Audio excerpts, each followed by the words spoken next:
fraco, irmão. Vamos lá. Glória a Deus. Aleluia. O Senhor é bom. Aleluia. Quantos aqui estão felizes, sedentos para ouvir a palavra de Deus? Deixa eu ver você. Glória a Deus. Queridos, para quem não me conhece, eu sou o Duca. Prazer estar aqui, trazendo a palavra. Estava um pouquinho tirando um tempinho off, meus irmãos, com um belo motivo, né? Até porque a minha filha nasceu. Hoje ela está aqui presente, minha esposa e minha filha. Amor, fica de pé um minutinho. Glória a Deus. Glória a Deus. Nosso presente, nossa promessa está aqui. Daqui a pouco seremos nós que estaremos aqui apresentando a nossa filha, consagrando. O fato, meus irmãos, é que há exatamente um ano atrás, a nossa filha, ela é fruto de uma promessa e de uma palavra. Quantos estavam aqui no Aviva Toronto no ano passado? Muita gente. Também tem bastante gente que não estava. Mas só para te dar um contexto, nós estávamos recebendo o profeta Vitor Hugo aqui, e ele lançou uma palavra sobre nós, uma palavra de vida, uma palavra sobre a nossa filha. E nós já estávamos tentando ter filhos, né? Já fazia alguns anos. E estávamos prestes a começar alguns tratamentos até para poder ajudar nesse processo. Mas uma palavra foi o suficiente.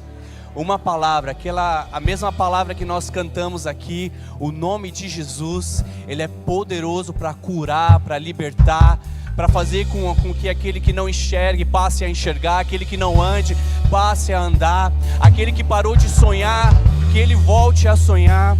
E eu queria começar com um ato profético aqui muito rápido. Você que é mãe, ou você que é mulher, que não consegue engravidar, eu queria que você ficasse de pé. Irmã, deixa eu te falar, tem uma unção nessa igreja aqui. Existe uma unção sobrenatural, mas apenas para aquelas que são verdadeiramente corajosas, aquelas que querem receber da palavra de Deus, aquelas que querem receber o poder de Jesus sobre o seu ventre, porque por mais que a ciência tenha te falado que o seu ventre não pode gerar, o nome de Jesus hoje fala que você sim pode gerar, que você será mãe de muitos filhos. Essa é a palavra de Deus. Você que é líder, só você que é líder aqui dessa casa, chega perto dessas mulheres, eu vejo 3 aqui, uma ali, somente você que é líder, chega rapidinho perto delas, vamos orar. Tem mais uma outra moça aqui levantada, outra irmã, mais uma líder aqui, por favor. Glória a Deus. Vou esperar uma líder chegar na nossa irmã ali. Glória a Deus. Aleluia. Paizinho querido, nós te louvamos por quem tu és, Jesus. Aqui está as tuas filhas, papai. Aqui está, Deus, a tua filha, aquelas que não desistiram, aquelas que creram no seu nome. Paizinho, nós oramos agora na autoridade do teu nome, Jesus. O nome que tem poder, o nome que é capaz de ressuscitar, o nome que é capaz de curar, o nome que é capaz de criar. Senhor Deus, toque agora o ventre. Pai, se a ciência uma vez, se médicos falaram para ela que elas não seriam capazes, hoje nós, ó Pai, derrubamos essa palavra de maldição, porque, Senhor Deus, o mundo pode dizer certas coisas, mas o Senhor é quem dá a palavra final. É o Senhor que faz, é o Senhor que faz gerar, é o Senhor que cria. Pai, no teu nome nós damos ordens agora espirituais. Ventre, tenham vida e vida em abundância, no nome de Jesus. Somente quem crê, aplauda o Senhor. Glória a Deus. Glória a Deus. E nós seremos testemunha no dia que vocês vierem aqui no culto fé, testemunhar do milagre. Vocês virão aqui no culto fé e vocês falaram naquele dia, no dia 13 de abril, pré-Páscoa, nós recebemos uma palavra, o Espírito Santo tocou o nosso ventre, e hoje nós estamos aqui apresentando o nosso filho, para a honra e glória de Jesus, amém? Glória a Deus. Queridos, hoje nós vamos continuar na nossa série aqui do mês de abril.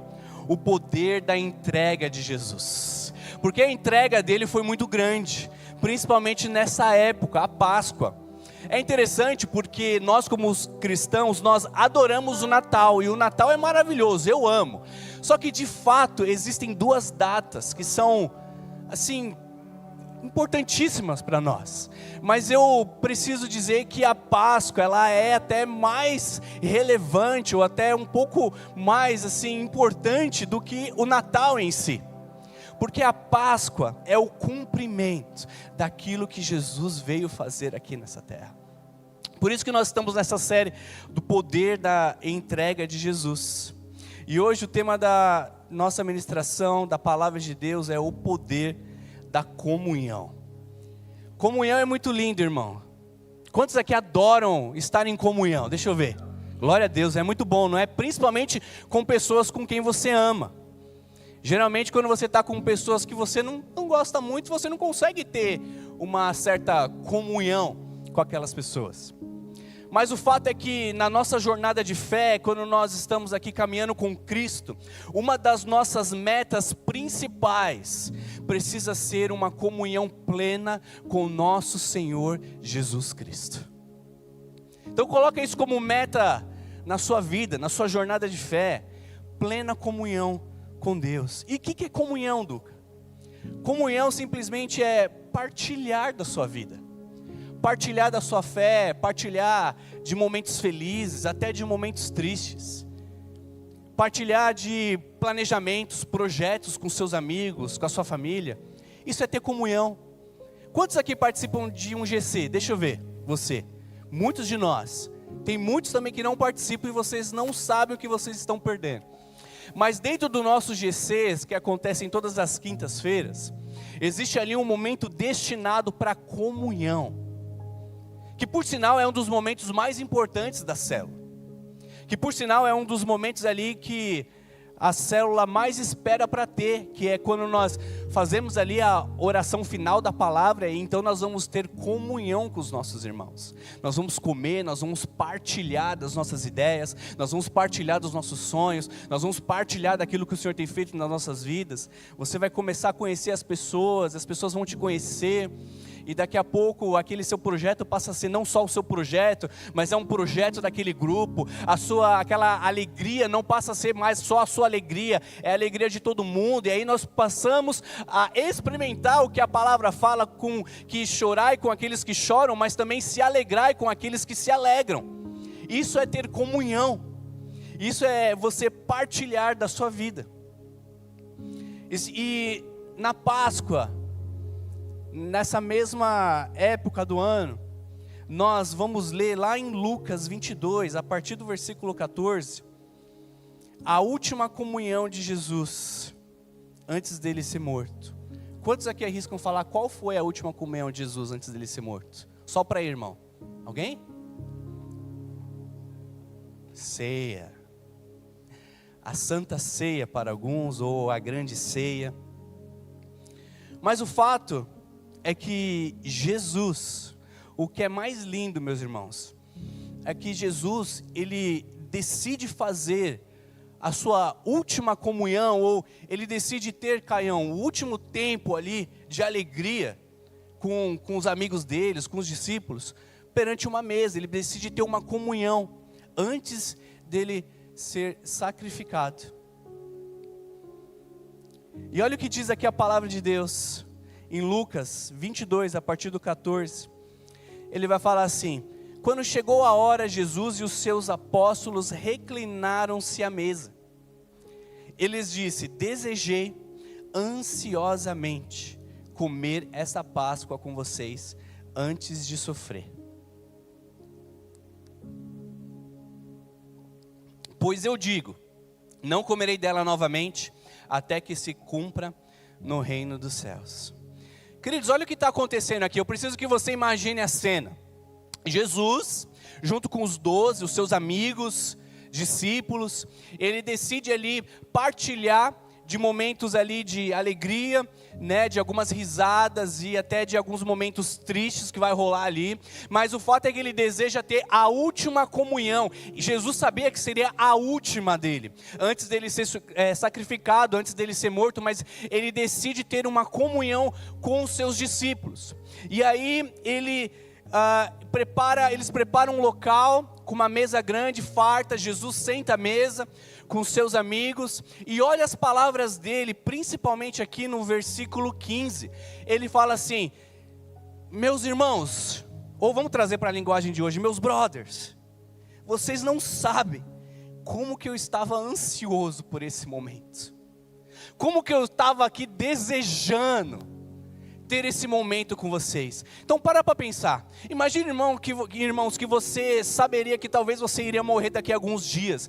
e aí você decide, fala assim, pô, eu vou morrer daqui a alguns dias, então eu vou reunir os meus melhores amigos, eu vou reunir aquelas pessoas que, sabe, que andaram comigo nos últimos anos, que sabe da minha história, sabe dos meus planos, e mas eu quero estar com elas, porque eu amo essas pessoas, e aí a palavra de Jesus é: ei, vocês não sabem o quanto que eu desejei estar com vocês. E hoje a palavra de Deus para cada um de nós é: ei, vocês não sabem o quanto que eu desejo ainda estar com cada um de vocês, o quanto que eu anseio que você chegue na sua casa todos os dias depois do seu trabalho. Você pode tomar um banho, você pode comer alguma coisa, mas eu desejo que você entre no seu quarto e você tenha um tempo comigo. Você não sabe o quanto que eu desejei te receber aqui no domingo de manhã, para que você possa receber uma palavra de gratidão, uma palavra de fé, uma palavra de renovo, uma palavra de ânimo. Você não sabe como que eu desejei que você estivesse aqui numa quarta-feira à noite, mesmo depois de um dia cansado de trabalho, mesmo depois de desafios, mesmo depois de talvez alguma notícia triste, mas você esteve aqui numa quarta-feira. Você não sabe o quanto que eu desejei por esse momento. A palavra do Senhor ainda é a mesma para esses dias. Ele deseja ter comunhão comigo e com você. Ele deseja, porque Ele nos ama. Ele deseja estar comigo e com você todos os momentos, toda a hora. Não me entenda mal aqui, mas é como se Jesus ele tivesse uma ansiedade santa para estar com você. Não estou falando que Deus tem ansiedade, não é isso, irmão, é uma ansiedade santa. Eu quero estar com Ele, eu não vejo a hora, para eu poder mostrar os meus planos para Ele, os meus projetos. Ele está tão triste, Ele não sabe para onde vai, mas por que Ele não vem me consultar? Eu estou ansioso aqui, querendo ter tempo com Ele. O fato é que Deus, irmãos, Ele sempre teve algo especial com esse momento de comunhão, com esse momento de mesa. Porque geralmente quando nós temos comunhão, nós temos uma mesa. Não tem como falar de comunhão sem falar de mesa. Porque mesa é onde ali vai ser preparado aquele ambiente, até espiritual, não só físico, mas ele é um ambiente espiritual, para que aquela comunhão aconteça. E sabe, Deus, Ele sempre teve algo especial com a mesa. Quando nós voltamos no Velho Testamento, nós vemos a história de Davi, quando ele foi ungido rei. O profeta Samuel chegou na casa de Jessé, e aí eles começaram a preparar um banquete para que algo sobrenatural acontecesse. E aí o profeta Samuel, ele dá uma ordem, ele fala assim: todos os seus filhos estão aqui, Jessé? Ele fala: não, está faltando o mais novo. Então ninguém vai comer aqui nessa casa, nós não vamos começar a nossa comunhão sem que Davi chegue. E aí a história conta que no meio daquela comunhão, o profeta para e ele começa a ungir Davi, o rei. E mais tarde, Davi, já rei de Israel, ele percebe que existe ainda um neto de Saul vivo, Mefibosete. E aí ele chama Mefibosete e fala: ei, nem eu deveria estar aqui no trono, mas você deveria ser rei. Por isso vem para a mesa, vem para a comunhão conosco. A transformação de Zaqueu, meus queridos, aconteceu numa mesa. palavra conta que Jesus estava passando, Zaqueu viu ele numa árvore, todos aqui conhecem a história, como Zaqueu. Mas a palavra conta que Jesus viu Zaqueu e falou: ei, Zaqueu, vou lá na sua casa, comer um rango. O que tem para comer lá? Vamos lá? Vamos. Entraram, começaram a comer, até aquela comunhão. E eu imagino, irmão, que de repente a palavra estava tão forte ali, a palavra que Jesus estava falando era tão viva, tão plena. Como diz a palavra de Deus, foi como uma espada de dois gumes, penetrou no coração de Zaqueu. E eu posso imaginar ele batendo assim na mesa e falar: Jesus, ah Jesus, ah Jesus, olha, eu confesso, Pai, que eu sou falho, que eu errei, que eu roubei. E mas hoje eu me arrependo. E todos aqueles que eu roubei eu vou devolver 4 vezes mais. Numa mesa de comunhão. E enfim, Jesus, ele celebra a sua última refeição. Ele faz o seu último ato ali com seus amigos, perante uma mesa. Mais uma comunhão. E guarda isso, meus queridos, a mesa ela é tão poderosa, que há uma convergência de propósitos nela. Eu vou te explicar. Quando nós estamos numa mesa, você é filho e filha de Deus, você é templo do Espírito Santo. E você, como templo do Espírito Santo, você é chamado para exercer sacerdócio aqui nessa terra.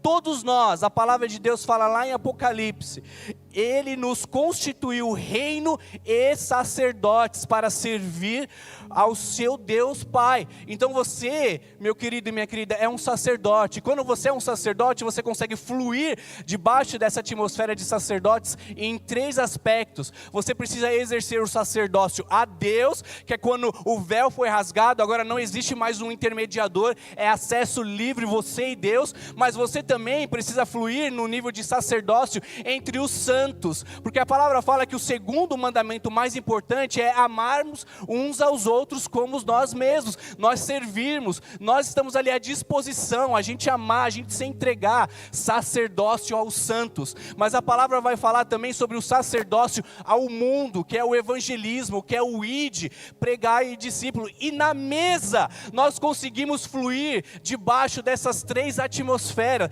é onde nós conseguimos convergir esse propósito dos céus, que é de sermos sacerdócio. Porque a mesa em si, ela não é só um ambiente físico, mas ela é um ambiente espiritual. Porque a palavra fala que quando 2 ou 3 estão reunidos no seu nome, ali Ele está. Por isso que a mesa, ela é maravilhosa. A mesa se torna algo espiritual. Eu não sei você aqui, mas eu já tive inúmeras oportunidades, mesas de comunhão. E é tão nítido, irmão, sentir a presença de Deus quando você está sentado. E aí, principalmente quando o assunto começa a ser mais espiritual, quando o assunto começa a ser algo mais de Deus, e você começa a compartilhar, e você começa a se arrepiar, e a pessoa começa a contar testemunho, você conta do seu, e de repente está todo mundo chorando, de repente Deus te deu uma ideia ali, de repente você teve um insight, de repente ali na mesa acontece algo sobrenatural. Por isso que hoje, nós precisamos sair daqui com um discernimento claro do que é a mesa. Porque a mesa representa uma comunhão plena. Uma comunhão com Deus, uma comunhão com os santos e uma comunhão também com o mundo. Porque às vezes é numa mesa, como foi com Zaqueu, que o arrependimento vai acontecer. Então, qual tem sido a sua frequência de sentar numa mesa? Como tem sido os tempos de mesa que você tem sentado? Quais têm sido os assuntos? Será que Jesus tem sido o centro da mesa? Será que Jesus tem fluído ali? Ou os meus assuntos são só besteira, são só conversa jogada fora, futebol? Que é bênção falar sobre outras coisas, mas irmão, toda oportunidade precisa ser uma oportunidade de pregar o Evangelho, de compartilhar, de termos comunhão. Então a mesa de Jesus, ela vai nos convidar hoje. Hoje a mesa de Jesus vai nos convidar para fluir em 4 atmosferas. Quantas atmosferas? Glória a Deus. Vocês estão comigo ainda? Amém. Glória a Deus. E a primeira atmosfera que a mesa de Jesus vai nos convidar para fluir é de sermos intencionais no relacionamento com o nosso Deus. Em Marcos, no capítulo 14, versículo 12, que conta a mesma história da ceia, vai falar assim: os discípulos de Jesus lhes perguntaram: aonde queres que vamos e te prepares a refeição da Páscoa? Sabe, meus queridos, os discípulos aqui estão sendo intencionais com Jesus, porque os discípulos sabendo que Jesus queria se reunir com eles, queria ter tempo com eles. Olha a pergunta dele: mestre, aonde você quer que a gente faça, ou para onde você quer que a gente vá? Aonde você quer que a gente prepare essa mesa? Porque nós também queremos ter comunhão com você, mestre. Nós também queremos ouvir da tua palavra. Nós também precisamos de uma direção, mas nós queremos também. Então hoje, meus queridos, o convite é que não só você saiba que Jesus anseia desesperadamente ter comunhão com você, estar com você, mas cada um de nós precisamos responder esse ressentimento com a mesma intenção. Nós precisamos ser recíprocos a esse desejo de Deus de estar conosco. Porque, meu querido, tudo aquilo que concorre com a presença de Deus em seu coração precisa perder. Porque se estiver ganhando, a coisa está difícil. Sabe quando nós lemos no Antigo Testamento inúmeras histórias de ali os hebreus, o povo de Deus, os israelitas que por muitas vezes passaram por situações de tentação ou até estavam sendo obrigados a se prostrar diante de algumas estátuas, assim como foi com Daniel, os seus amigos, assim como foi com Josué, como foi com o tio de Esther, o Mardoqueu, que se recusou em se prostrar diante o príncipe ali da Síria. Existem muitas histórias, e aí quando nós lemos essas histórias, a gente fala, beleza, se ajoelhar perante uma estátua, nem eu faria isso, é muito simples. Você acha que eu vou me ajoelhar diante de uma estátua de um Deus? Mas todas as vezes que outros amores ganham do amor de Jesus na sua vida, você está sim se curvando a outros deuses, você está se curvando a outras estátuas, você está se curvando a outros amores que não é Jesus. Então tudo que concorre com a presença de Deus na sua vida, hoje, isso precisa perder, isso precisa cair por terra. Jesus precisa ser nossa prioridade. Irmão, não inverta a ordem. Sabe, todos nós aqui somos imigrantes. Eu completei esse mês de março, 7 anos de Canadá, meus irmãos. 7 anos, eu já declarei, é o 7º ano, ano da promessa, de provisão, de prosperidade. E o Senhor tem sido fiel na minha vida, mas o fato é que eu sei, meus queridos, eu entendo a sua correria. Eu sei como que é correria o Canadá, como que é a vida do imigrante. Cheguei aqui, ainda, quem dera se eu chegasse, tivesse uma lagoinha assim, meu Deus. Não conhecia ninguém, tive que começar literalmente do zero, eu e minha esposa, sem conhecer ninguém e colocando a cara a tapa. Eu sei, meus queridos, como que é a correria. E sabe, é muito fácil nós invertermos a ordem aqui no Canadá. É muito rápido inverter a ordem. A palavra de Deus diz: buscai, pois, em primeiro lugar o reino dos céus, a sua justiça, para que as demais coisas sejam acrescentadas. Eu sou testemunha disso. Eu busquei em primeiro lugar o reino, e o Senhor foi fiel em cada área da minha vida. Nós estávamos planejando ter o PR em tantos anos, o Senhor veio e nos surpreende. Nós estávamos planejando ter talvez até filho um pouco mais para frente, mas já começando agora, e o Senhor vem com uma palavra e nos surpreende, sabe? As pessoas, os amigos, nós nem estávamos esperando conhecer os amigos que nós conhecemos, e o Senhor vem, toma aqui amigos que são mais chegados que irmãos, sabe? O Senhor, Ele é fiel na tua palavra. Por isso não inverta a ordem, porque o princípio que nós quebramos, esse princípio pode nos quebrar. Então não ponha o trabalho, por exemplo, na frente de Deus. Não ponha, por exemplo, o seu casamento na frente do seu trabalho. Não quebre princípio, meus irmãos. Deus, família, esposa, filhos. Não coloque filhos na frente do seu cônjuge. Amém? Amém ou não amém, irmão? Seu cônjuge é prioridade.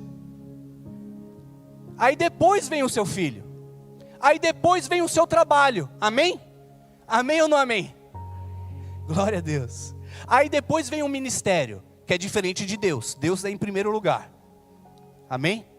Glória a Deus. Por isso que a mesa de Jesus, o segundo aspecto, ela nos ensina a fluir debaixo de uma provisão sobrenatural. E olha o que é lindo. Em Lucas, a partir do versículo 22, Jesus ele dá uma ordem para os seus discípulos. Ele fala, ó, nós vamos ter a ceia. Vai ser bênção. E aí os discípulos perguntam, tá, Jesus, e aí, a gente vai aonde? Onde é que vai ser essa ceia?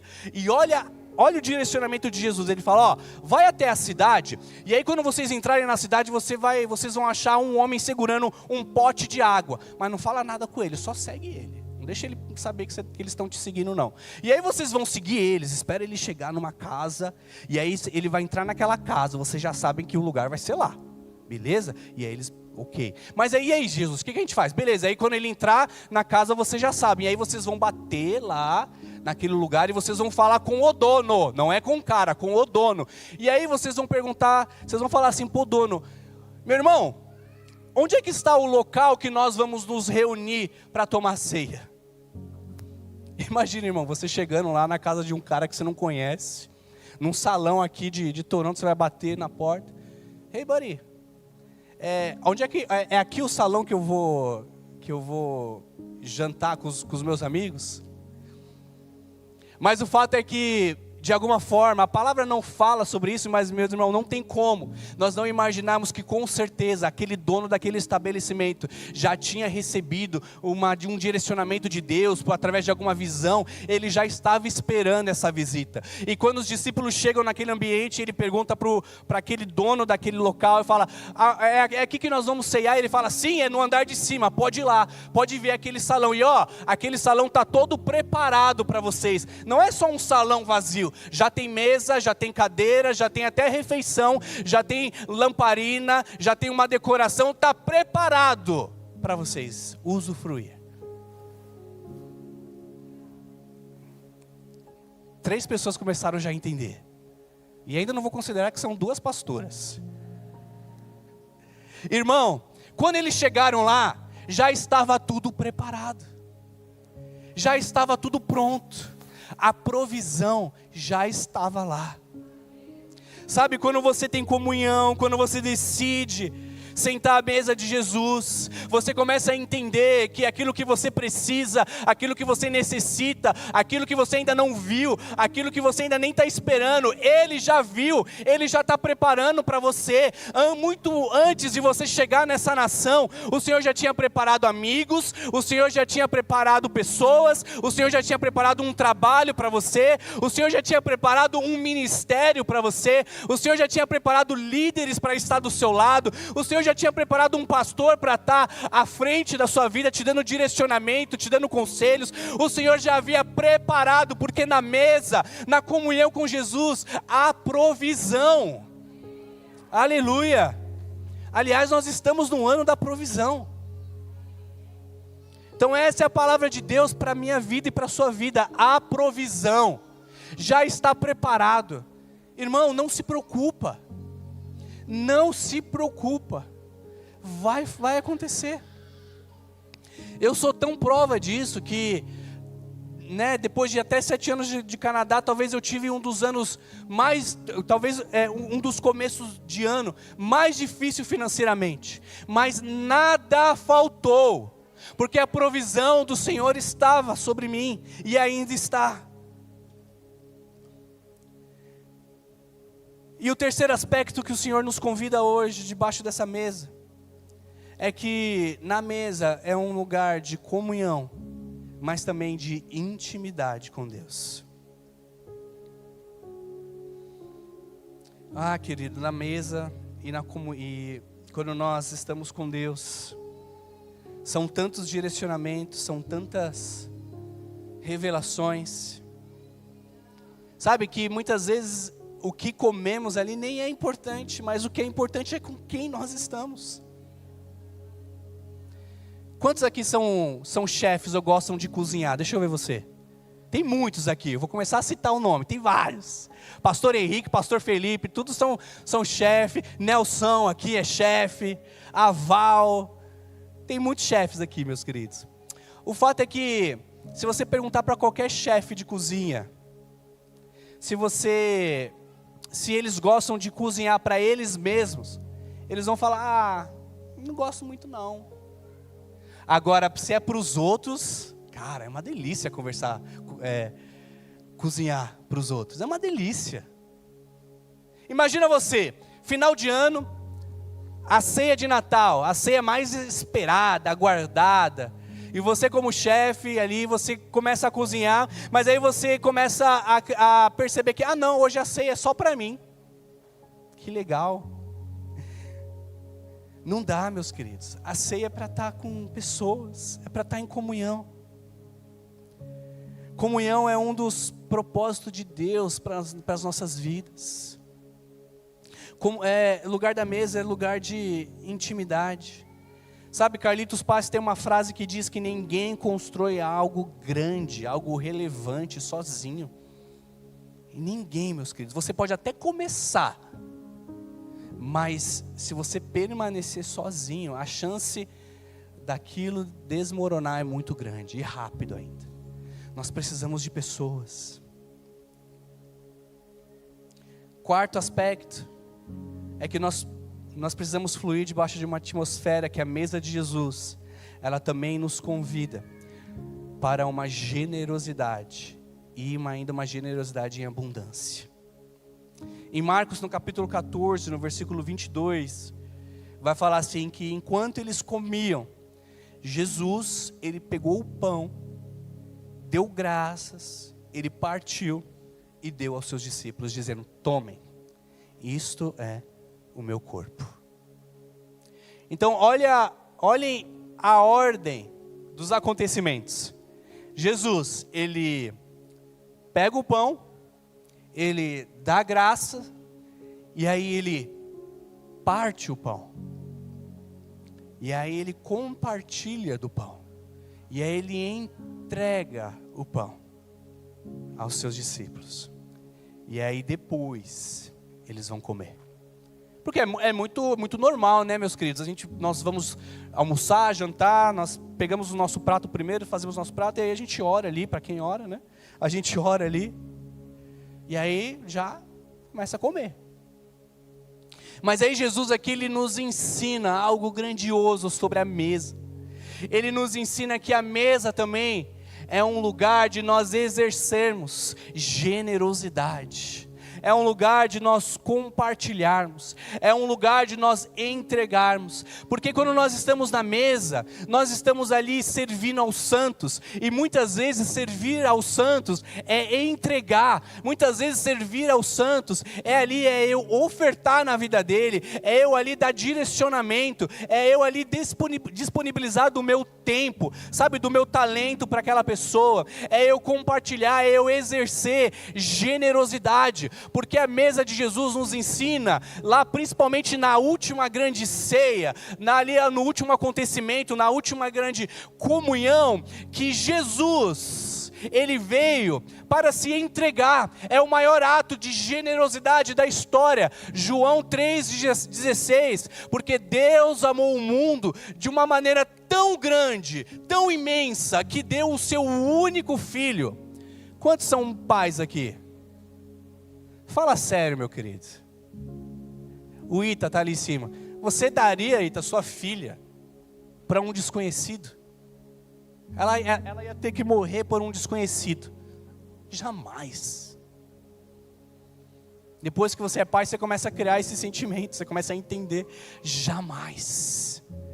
Mas Ele sendo Deus, o mesmo Deus que anseia, aquele mesmo Deus que anseia desesperadamente ter comunhão comigo e com você todos os dias, que deseja te dar direções certas, aquele mesmo Deus que deseja enxugar todas as suas lágrimas, aquele mesmo Deus que a palavra diz lá, o salmista, que o Senhor, Ele colhe todas as lágrimas que caem do nosso rosto em um odre. O que isso significa? Que cada lágrima ali o Senhor está fermentando, porque o choro pode durar uma noite, mas a alegria virá pela manhã.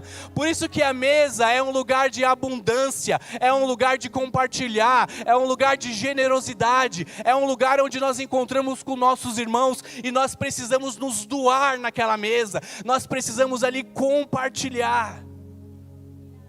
E hoje é uma manhã também de nós todos sentarmos à mesa. Hoje é uma manhã de ceia. E propositalmente a ceia vai acontecer agora e não aconteceu no começo do culto. Porque nós vamos entender, nós vamos experimentar o que é fluir debaixo dessas 4 atmosferas. Nós vamos experimentar fluir debaixo de intimidade, de relacionamento com Deus, debaixo de provisão de Deus, sabe, debaixo de generosidade abundante. Sabe que o que mais perde, meus queridos, somos nós mesmos, de sentarmos à mesa. Às vezes, nós estamos prestes a tomar uma decisão importante nas nossas vidas. Seja ela profissional, seja ela espiritual, seja ela familiar. E você está desesperado, você não sabe qual decisão tomar. E sabe, Jesus estava ali, desesperadamente por um tempo com você na mesa para te dar a resposta, para te dar a direção. Mas às vezes nós estamos ferindo o princípio, está muito corrido, não tive tempo hoje. Irmão, é muito fácil a gente inverter a ordem. Eu trabalho de casa e às vezes a gente pensa, trabalhar de casa é mais fácil a gente ter tempo com Deus. Até trabalhando de casa é assim, para a gente deixar de ter tempo com Deus. Às vezes eu me planejo, não, amanhã eu vou acordar mais cedo, amanhã eu vou acordar 6 da manhã para ter meu tempo com Deus. E aí quando eu vou ver, eu já acordo, eu já estou aqui no trabalho. Falei, meu Deus do céu, nem parei ainda para ter tempo com Deus, eu preciso parar. Irmão, é muito fácil a gente inverter a ordem. É muito fácil a gente deixar de ter direcionamento de Deus. É muito fácil. Por isso que cada vez que nós ferimos princípios, esse mesmo princípio vai nos ferir. Nós vamos tomar as decisões erradas, nós vamos deixar de ser consolados. Às vezes o que você precisa é simplesmente entrar no quarto e chorar. Quantas vezes eu não entrei no meu quarto e não consegui falar nada, só chorei, mas quando eu saí daquele quarto, eu saí renovado, eu saí leve, eu saí de lá com a plena convicção da provisão de Deus sobre a minha vida, sobre a minha casa. Quantas vezes eu não vim aqui, meus irmãos, eu vim aqui, às vezes num dia à tarde, liguei o somzão alto, chorei, triste, chorei, mas levantei. O Senhor não falou nada ali comigo, Ele não falou nada, mas, cara, estou mais leve. Nossa, vou sair daqui mais empolgado para tentar coisas novas. O Senhor me encheu agora de uma forma nova. Você vai chegar na sua casa mais leve. Aí, às vezes a sua esposa teve um dia ruim, vai falar com você de uma forma que você tinha tudo para retrucar de uma outra forma, mas você está leve. Fala, não, meu amor, peraí, o que está acontecendo com você? Ou vice-versa. Sabe, na mesa, nós experimentamos o sobrenatural de Deus. E hoje, talvez o que você precisa é simplesmente sentar na mesa de Jesus, para Ele poder te relembrar quem você é. Eu sinto que hoje o Senhor precisa relembrar muitas pessoas de quem elas são. Talvez você esqueceu, meu irmão, quem você é. Quem você é em Deus. Quem você é em Jesus. Para onde você está indo? Hoje o Senhor trouxe pessoas aqui para falar que, faz tempo que você não senta numa mesa, né? Por isso que você está tomando essas decisões. Mas hoje eu te convido a sentar novamente. Sabe, a beleza do Evangelho é que Jesus, ele trabalha como se fosse o nosso Waze, né? O nosso GPS. Tudo bem, você pegou o caminho errado? Recalculando.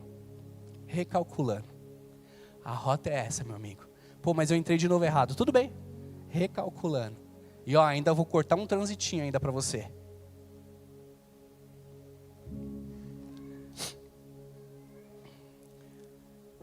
O apóstolo Paulo, lá em 1 Coríntios, versículo 11, ele vai falar sobre aquela noite, a noite da ceia.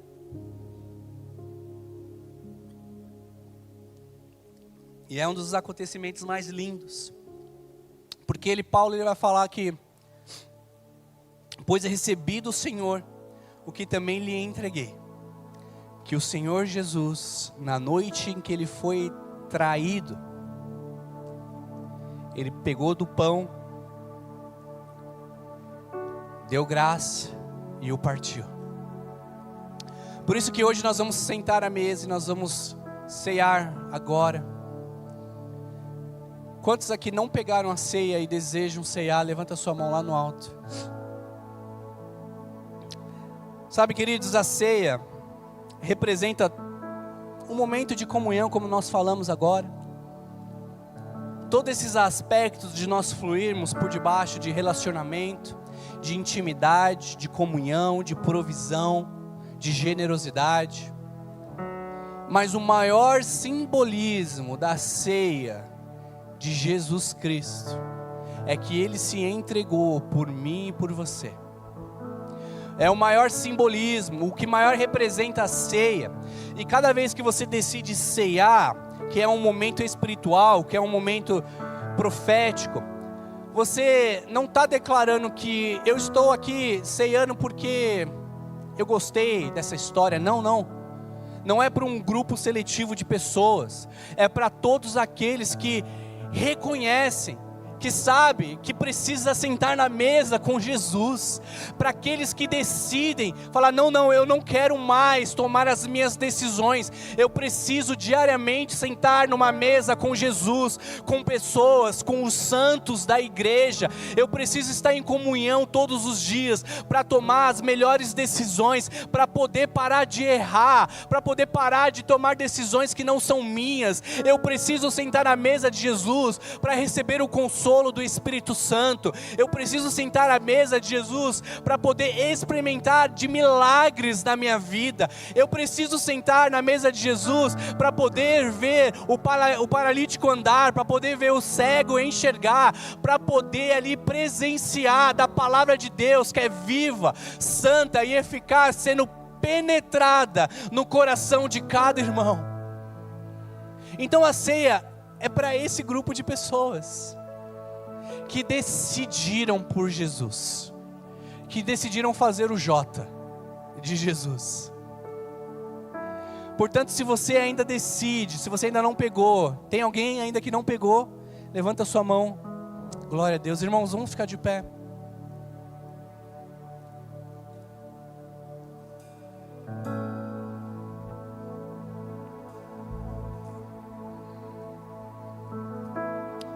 Eu queria fazer, o tempo está um pouquinho apertado, eu quero fazer algo diferente, mas nós vamos fazer rapidinho. Nós vamos ceiar agora com os nossos irmãos. Nós estamos aqui em irmãos, mas eu digo os nossos irmãos mais próximos. Não só família, meus queridos, não é só marido e esposa, mas aquele grupo de pessoas mais próximos a você. Queria que você juntasse aí num grupinho de 5, 6, 7 pessoas no máximo, que nós vamos ceiar juntos, nós vamos sentar à mesa do Senhor. Rapidinho, meus queridos, vamos. Nós precisamos ser breve. Se está do seu lado aí não tem problema, só junta rapidinho, porque nós vamos sentar aqui à mesa, nós vamos partilhar agora de um momento tão lindo. Nós vamos partilhar de um momento de comunhão. Sabe, eu vou te dar 3 minutinhos até para você compartilhar agora, para você exercer generosidade, para você exercer aqui de de você compartilhar do seu dom ali, de dar um conselho, de talvez você precisa até desabafar algo, talvez você precisa até falar, ó, gente, ora por mim, eu tô triste hoje, eu não aguento mais chorar por isso, sabe? Talvez hoje é o momento para você compartilhar entre os seus amigos das suas dificuldades, e você vai receber uma oração, você vai receber uma direção dos céus agora. Você agora vai começar a ser consolado pelo Espírito Santo. Então você tem 3 minutinhos agora para poder falar até o quanto essa pessoa do seu lado é especial, o quanto você ama ela. Sabe, lugar de mesa é um lugar de intimidade, é um lugar de nós expressarmos o quanto fulano é importante para mim, o quanto ele faz diferença na sua vida. Ah, Jesus. Enquanto isso, nós vamos adorar o Senhor.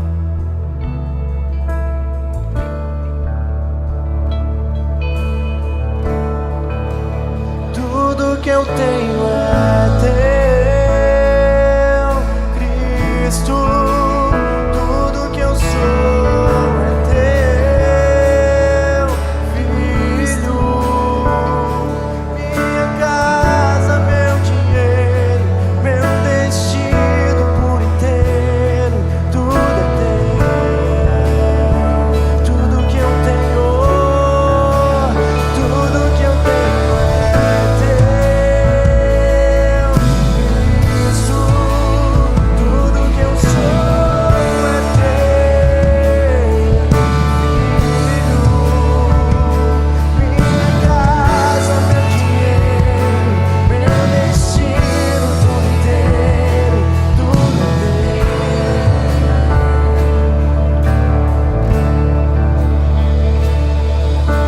Glória a Deus. Nós acabamos de cantar que tudo que nós temos pertence a Jesus. Tudo. Não é só 10%, 20%, 30%. Não. Tudo que eu tenho é dele.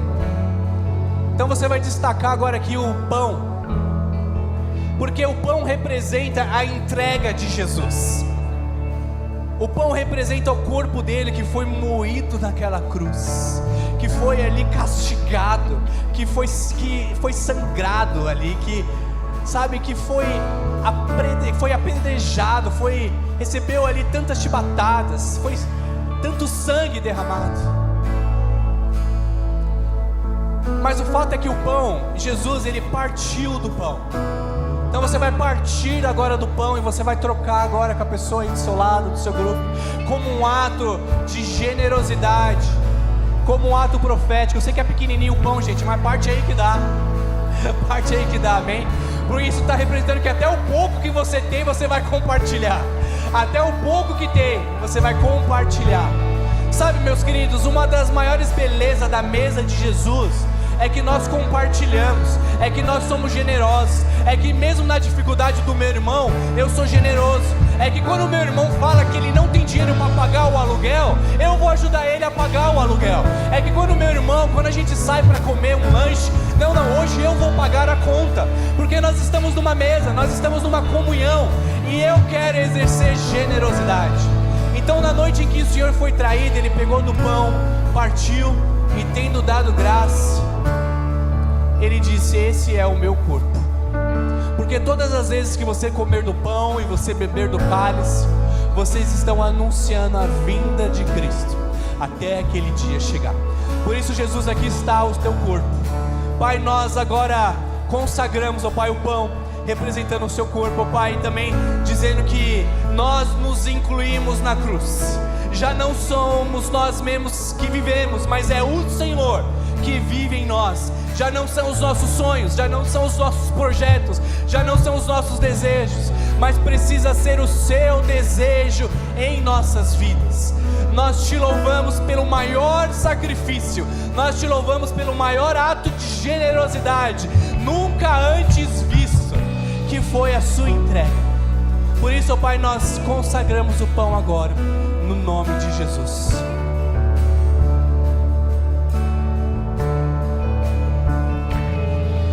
Ele partiu o pão, Ele serve o vinho, nos deu plena comunhão.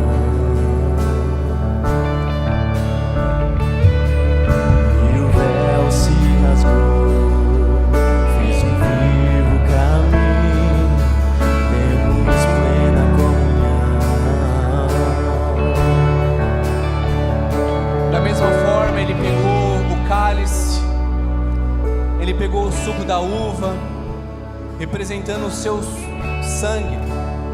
Ele disse: ó, vocês estão participando da morte, mas eu tenho uma boa notícia para você. A vida também chegou a você, a consolação chegou a você, a alegria chegou hoje na sua casa. Ei, a provisão chegou hoje na sua casa, a dúvida já não existe.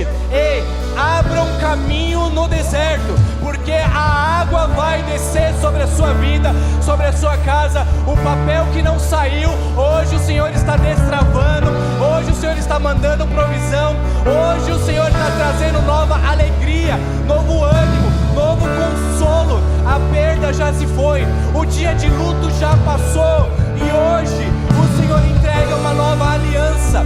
Por isso que o suco da uva representa a nova aliança. Por isso, Pai, nós consagramos agora o suco da uva, nos incluindo também na sua ressurreição, porque da mesma forma que morremos, nós vivemos contigo. Agora já não há mais aquilo que separa, nós temos livre acesso ao Senhor. Obrigado pelo seu grande e único sacrifício. Aleluia. Tomamos do cálice.